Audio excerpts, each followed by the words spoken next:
Last November, the government announced $1.3 billion in new forestry supports. I welcomed the announced and thought it was a good news story for farmers who would be encouraged to diversify and begin planting trees in greater numbers.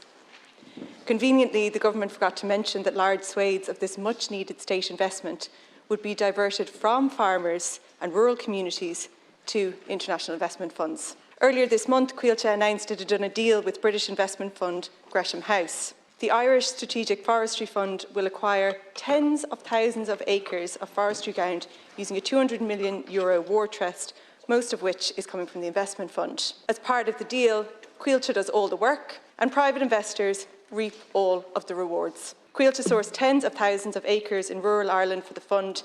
It will plant the trees and manage the forests. Meanwhile, of course, the fund will be entitled to grant and premium revenues of up to €60 million from the government's $1.3 billion forestry supports. And this will be just the start. Similar partnerships with other funds are surely already on the cards. The news of this scheme has sent shockwaves around rural Ireland.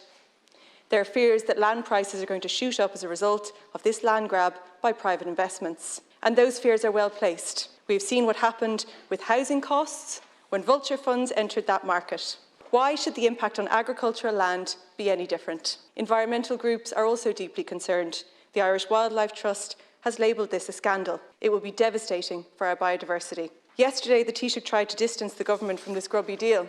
He said it was not signed off by Cabinet and there was no memo to Cabinet at any point. There may have been no memo, Taoiseach, but that does not mean that there was no awareness at Cabinet that this was happening. According to reporting by the Mail on Sunday, Minister Pippa Hackett knew about plans for Coillte to use public-private partnerships to acquire land back as far as March 2021, nearly 2 years ago.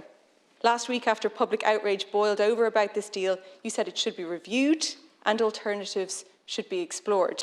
What did you mean by that? When did the government find out about this deal? Why has the Agriculture Minister, who is meeting with Coillte today, only developed an interest in it in the last week? Why were alternatives not explored before this deal was entered into? And finally, if the agreement is going to be reviewed, is the government going to reverse it?